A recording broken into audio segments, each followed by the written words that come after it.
Hello student, आप सबका स्वागत है आपके अपने ही चैनल क्लब गुरुकुल में। और मेरा नाम है विशाल पटेल और हम पढ़ रहे हैं क्लास 12th फिजिक्स का चैप्टर नंबर 3, जिसका नाम है विद्युत धारा। और इसका लेक्चर नंबर आज 5 होने वाला है। आज हम पढ़ने वाले हैं effect of temperature on resistance and resistivity, अर्थात प्रतिरोध पर ताप का प्रभाव। प्रतिरोध पर ताप का प्रभाव हमें पढ़ना है। प्रतिरोध पर ताप का प्रभाव, प्रतिरोध पर ताप का क्या प्रभाव होता है, इसके बारे में हम पढ़ेंगे। पहले तो थ्योरी पढ़ेंगे, थ्योरी के बाद हम निकालेंगे कि भाई प्रभाव यदि होता है तो कितना होता है। ठीक है, तो आइए स्टार्ट करते हैं। तो फर्स्ट हम पढ़ेंगे धात्विक चालक पर। धात्विक चालक पर क्या होता है?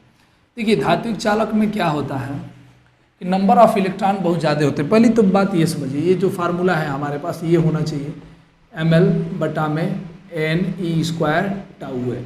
यहाँ से यदि रो निकालें तो ये कितना हो जाता है m/NE² टाउ। ठीक है, तो यहाँ से हम देखने को हमको ये मिलता है कि टेम्परेचर बढ़ाएंगे तो m नहीं बढ़ेगा, L नहीं बढ़ेगा, A नहीं बढ़ेगा, E नहीं बढ़ेगा, अर्थात जो भी इफेक्ट होगा वो n तथा टाउ की वजह से होगा, n तथा टाउ की वजह से। तो बस हमें यही दो चीज़ देखना है अलग अलग मटेरियल के लिए। तो फर्स्ट मटेरियल हमारे पास है धात्विक चालक। धात्विक चालक में क्या होगा, अर्थात मेटेलिक कंडक्टर में क्या होने वाला है। तो देखिए, फर्स्ट मेटेलिक कंडक्टर में क्या होता है कि फ्री इलेक्ट्रॉन बहुत ज़्यादा होते हैं, बहुत ज़्यादा। कितना होते हैं? लगभग 10⁻28 से लेकर के 10⁻29 तक फ्री इलेक्ट्रॉन होते हैं, मुक्त इलेक्ट्रॉन होते हैं। 10⁻28 से लेकर के 10⁻29 तक फ्री इलेक्ट्रॉन होते हैं। और हमको मालूम है कि जब हम टेम्परेचर बढ़ाते हैं तो थोड़ा से फ्री इलेक्ट्रॉन मुक्त होंगे। जो एटम होंगे उनको यदि थर्मल एनर्जी मिलेगी तो जो बाह्यतम कोश में इलेक्ट्रॉन होंगे वो फ्री हो जाएंगे। तो वो भी सब में नहीं होगा, कुछ में होंगे। तो इसलिए हम क्या कहेंगे कि भाई बहुत कम इलेक्ट्रॉन मिलते हैं। तो यहाँ पे क्या स्थिति है कि यहाँ बहुत ज़्यादा इलेक्ट्रॉन, उसमें थोड़ा सा इलेक्ट्रॉन यदि बढ़ भी गए तो उससे कोई ज़्यादा फर्क नहीं पड़ता है। तो इसलिए हम यहाँ पे ये बात लिखेंगे कि n का ज़्यादा प्रभाव नहीं होता है। क्यों नहीं होता है हमने आपको समझा दिया। n का प्रभाव इसलिए नहीं होता है, वही बात हो गई कि जैसे 1 लाख रुपये में 1 रुपया घट जाना, बात वही है, चाहे 1 रुपया बढ़ जाना। तो कहने का अर्थ है कि n का ज़्यादा प्रभाव इस पर नहीं होता है। परंतु परंतु परंतु क्या होता है, परंतु जब टेम्परेचर बढ़ाते हैं तो जो भी फ्री इलेक्ट्रॉन ऑलरेडी हैं उनके थर्मल एनर्जी बढ़ जाती है, उसमें ऊर्जा बढ़ जाती है, जिसको वो गतिज ऊर्जा में चेंज करते हैं और मोशन बहुत तेज़ी के साथ करने लगते हैं। तो आप जानते हो कि यहाँ से यहाँ तक एक टक्कर लेने में टाउ समय लगता है। एक यहाँ इलेक्ट्रॉन चला, यहाँ पे आके टकराया तो टाउ समय लिया। लेकिन ये थोड़ा स्पीड यदि हम तेज़ कर दें तो यहाँ से यहाँ तक आने में कम समय लगेगा, अतः टाउ का मान क्या हो जाएगा, घट जाएगा। तो यहाँ पे आप देख रहे हो कि टाउ हर में है, जब टाउ घटेगा तो आर का मान बढ़ जाएगा। तो यहाँ से आप समझ सकते हो, यहाँ पे हम लिख देंगे पहले कि टाउ का मान घट जाता है। तो इसलिए हम कह सकते हैं कि टेम्परेचर इंक्रीज करेंगे तो टाउ डिक्रीज होगा, और जब टाउ डिक्रीज होगा तो आर या रो दोनों क्या होंगे, इंक्रीज हो जाएंगे। मतलब मेटेलिक कंडक्टर में यदि हम टेम्परेचर बढ़ाते हैं तो रेजिस्टेंस भी बढ़ जाता है। टेम्परेचर बढ़ाने से रेजिस्टेंस बढ़ जाता है। और मेटेलिक कंडक्टर क्या है, जैसे तांबा है, सोना है, चांदी है, ये सब क्या है, मेन मेटेलिक कंडक्टर है। तो यदि इनका टेम्परेचर हम बढ़ाएं तो आर का मान या रो का मान बढ़ जाता है। समझ में आ रहा है? ठीक है। दूसरा हम पढ़ते हैं अर्धचालक के लिए। इसका पहले हम ग्राफ बना लेते हैं। इसका ग्राफ आता है, ये रहा आपका ग्राफ। इस पे हम आर दिखाते हैं, यहाँ है टेम्परेचर। इस पे आर चाहे रो आप दोनों दिखा सकते हो। ठीक है, तो क्या मैं कह रहा हूँ कि जैसे जैसे टेम्परेचर बढ़ता है वैसे वैसे वैसे वैसे रो भी, आर भी बढ़ता जाता है। लेकिन हाँ, शुरुआती में थोड़ा धीमे धीमे बढ़ता है, बाद में तेज़ी से बढ़ने लगता है। लेकिन हाँ, उतना टेम्परेचर हो नहीं पाता है। यहाँ पे 100 केल्विन तक लगभग हम मानते हैं। आगे जाएंगे 400 केल्विन, 500 केल्विन, 1000 केल्विन, 2000 केल्विन, तो उतना टेम्परेचर तो तार का चाहे किसी कंडक्टर का बढ़ता नहीं है, बहुत कम टेम्परेचर होता है। तो लगभग लगभग ये क्या होते हैं, एक रेशियो में धीरे धीरे बढ़ते हैं। मतलब इसका चेंजिंग रेशियो और टेम्परेचर का चेंजिंग रेशियो दोनों क्या होते हैं, एक दूसरे के समानुपाती होते हैं। समझ में आ रहा है? चलिए नेक्स्ट हम देखेंगे, धात्विक चालक पढ़ लिया हमने, हम समझेंगे अब अर्धचालक के लिए। देखिए अर्धचालक पर यदि हम फिर से वही फार्मूला लिखें, R बराबर ml बटा में NE² टाउ ए, तो अर्धचालक के लिए यहाँ पे आप क्या जानोगे, अर्धचालक में क्या होता है कि पहले ही एक्सपेरिमेंटली बता दिया जाता है कि अर्धचालक में टाउ पर ज़्यादा प्रभाव नहीं पड़ता है, टाउ का ज़्यादा प्रभाव नहीं होता। क्यों नहीं होता? क्योंकि अर्धचालक है, अर्धचालक में फ्री इलेक्ट्रॉन कम होते हैं। जब फ्री इलेक्ट्रॉन कम होते हैं और जो भी इलेक्ट्रॉन होते हैं वो ज़्यादा प्रवाह नहीं करते हैं, अर्थात एक दूर दूर होते हैं और एक दूसरे से वो टकराने में बहुत ज़्यादा समय लेते हैं। टेम्परेचर बढ़ जाता है तो टेम्परेचर बढ़ने से क्या होता है, थोड़ा सा स्पीड बढ़ता है, थोड़ा सा स्पीड बढ़ने से टाउ में ज़्यादा अंतर नहीं आता है। तो टाउ में ज़्यादा अंतर नहीं आता है तो इसको हम कंसीडर नहीं करते हैं। अब हम कंसीडर करते हैं एन के बारे में सोचते हैं। तो एन के लिए फार्मूला होता है कि एन बराबर एन नॉट ई का पावर माइनस ई जी बटा में के टी। ठीक है, यहाँ पे ये फार्मूला है जहाँ पे ई जी को हम बोलते हैं एनर्जी गैप, सेमीकंडक्टर में पढ़ाया जाएगा, सेमीकंडक्टर एक चैप्टर है उसमें पढ़ाया जाता है। ई जी का मतलब एनर्जी गैप और टी का मतलब टेम्परेचर और के का मतलब बोल्ट्जमैन नियतांक। तो हमें टेम्परेचर से केवल लेना देना है। तो यहाँ पे आप समझेंगे कि n बराबर एन नॉट ई माइनस घात है तो ये कहाँ आ जाएगा, नीचे ई पावर हो जाएगा ई जी बटा में के टी। अब यहाँ से आप देखो तो टी हम बढ़ा रहे हैं, तो टी बढ़ा रहे हैं तो किसी भिन्न का यदि हर का मान बढ़ाएं, किसी भिन्न का हर का मान यदि हम बढ़ाते हैं तो ये पूरा वैल्यू क्या हो जाता है, कम हो जाता है। और घात कम हो जाने से, ये घात है ना, ई का घात है, घात कम हो जाने से ये पूरा मान कम हो जाएगा। और जब ये हर ही कम हो जाए तो ये मान क्या हो जाएगा, बढ़ जाएगा। अर्थात हमें देखने को ये मिला कि यदि हम टेम्परेचर बढ़ाएं तो एन का मान बढ़ जाता है। यहाँ फार्मूले से यदि एन बढ़ेगा तो आर क्या हो जाएगा, घट जाएगा, आर घटेगा तो रो भी घट जाएगा। तो अर्धचालक में हमें देखने को मिला कि टेम्परेचर बढ़ाने से एन बढ़ जाता है और एन बढ़ने से आर घट जाता है और जिससे कि रो भी घट जाता है। तीसरा, जैसे अर्धचालक में यदि आपसे एग्जाम्पल पूछे क्या है तो सिलिकॉन एंड जर्मेनियम आप बता सकते हो। ठीक है, थर्ड बात करते हैं हम अयस्क के लिए। अयस्कों पर क्या प्रभाव होता है?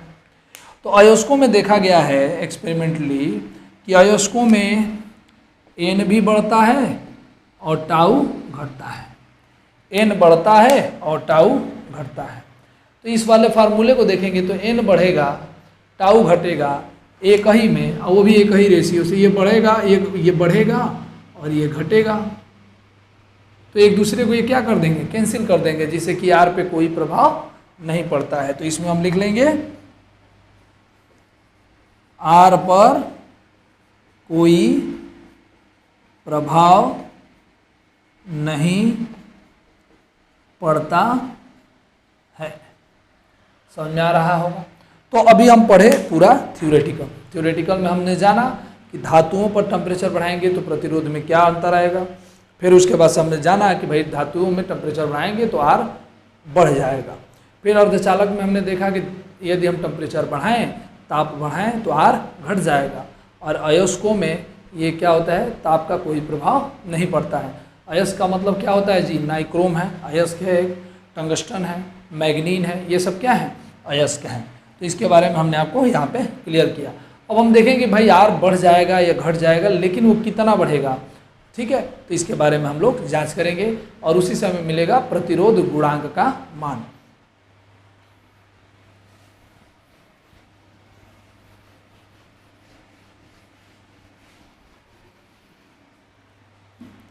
तो देखिए प्रतिरोध गुणांक हमें जानना है।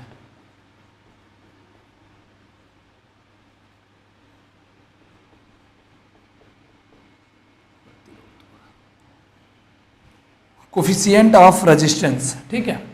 तो प्रतिरोध गुणांक के बारे में हमें जानना है। तो हम ये नहीं देखा कि यदि कोई मटेरियल है उसका टेम्परेचर T है, यदि कोई मटेरियल है उसका टेम्परेचर T है और उस समय प्रतिरोध R0 है। हम लिख लेते हैं कि माना किसी पदार्थ का ताप T तथा प्रतिरोध R0 है, ठीक है, प्रतिरोध R0 है। तो ये देखा गया कि जब T को यदि हम बढ़ा देते हैं, T + dt कर देते हैं, तो उस समय R0 भी बढ़ जाता है उसी रेशियो से, ठीक है। तो यहाँ से हमको ये मालूम हुआ, एक्सपेरिमेंटली प्रयोगात्मक रूप से मालूम हुआ, प्रयोगात्मक रूप से मालूम हुआ कि जो dr है ये dt के समानुपाती है और ये जो dr है ये R0 के भी समानुपाती। मतलब शुरुआत में यदि किसी तार का जितना ज़्यादा रेजिस्टेंस होगा, टेम्परेचर हम बढ़ाएंगे तो उतना ही तेज़ी से रेजिस्टेंस भी बढ़ेगा, और टेम्परेचर जितना ज़्यादा बढ़ाएंगे उतना ही रेजिस्टेंस भी बढ़ेगा। तो यहाँ से यदि हम देखें तो dr समानुपाती हो गया R0 × dt। समझ में आ रहा है? तो यहाँ पे आप देखिए, एक को हम हटा दिए, समानुपाती का साइन हटाया तो एक कांस्टेंट आ गया जिसको हम बोलेंगे अल्फ़ा। अल्फ़ा को ही हम क्या बोलते हैं? प्रतिरोध गुणांक। यहाँ से एक फार्मूला हमें मिला जहाँ पे अल्फ़ा क्या है? प्रतिरोध गुणांक, ठीक है। अब हम ये कहना चाहते हैं कि यदि हम पहले ही मान लेते हैं कि यदि शुरुआत में, अर्थात शुरुआत में जो टेम्परेचर है T इनिशियल, ये T इनिशियल जब है उस समय रेजिस्टेंस जो है, T इनिशियल के समय रेजिस्टेंस जो है R इनिशियल है और T फाइनल के समय R फाइनल है, ठीक है। तो यहाँ पे हम समाकलन कर देंगे dr का, और यहाँ पे कितना हो जाएगा? R final is equal to, यहाँ पे हो जाएगा टेम्परेचर के लिए T initial to T final alpha R0। अब यहाँ से वैल्यू हम समाकलन करेंगे तो इसका समाकलन कितना हो जाएगा? R initial R final is equal to, यहाँ से अल्फ़ा कांस्टेंट है तो बाहर, R0 कांस्टेंट है तो बाहर, T का समाकलन कितना हो जाएगा? T।